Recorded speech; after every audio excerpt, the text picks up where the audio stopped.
Namaste, Jagdish here. As part of our conversations on Bhagavad Gita for a work table, we have already seen two episodes right now.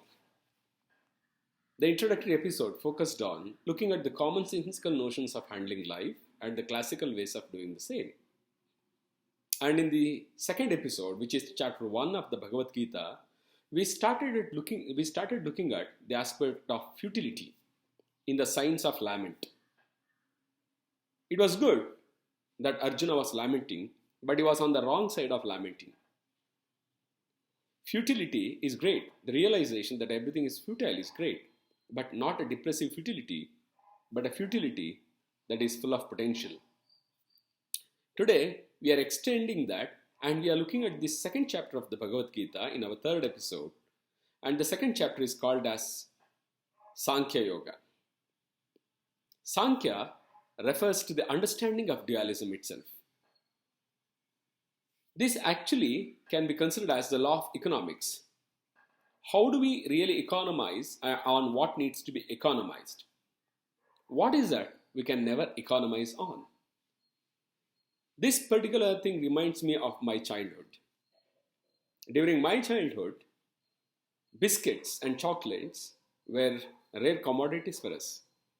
In a family of more than 10, we were given a ration of one biscuit or so, and as children, at least I remember about myself, preserving this quanta of a ration of biscuit that I used to get was of utmost importance for me. So instead of eating it at one shot, I would simply go on scratching it on my teeth so that I can extend the joy of eating the biscuit to as long as possible. And this is a crux. We have to economize on what is finite. But at the same time, it is lunatic in nature to economize on something that is infinite. Arjuna's lament about the fact that he would have to kill all the people, he would have to wage war against his own loved ones in order to get back the kingdom, it appears futile to him. It appears purposeless to him.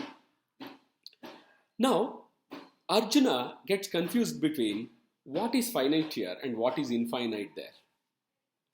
Now, dharma, what he is supposed to do, is it finite? Or his love, his attachment to his loved ones, is it finite? This question is where he gets stuck. It's almost akin to saying that, why should we brush our teeth? Because anyhow we are going to die. In other words, we also can say, anyhow we are going to die, our body is not going to remain here, so as well let's brush our teeth. So this Sankhya almost looks at this, how to distinguish between what is important and what is not important. When does certain things become important and when does certain things do not become important? This is the crux of leadership itself. Yesterday, we stopped at the point where I invited you to look into the actions that you are stopping, the actions that you are supposed to do but you are not doing, and actions you are supposed to do you are not doing, and also actions you are not supposed to do but you are doing.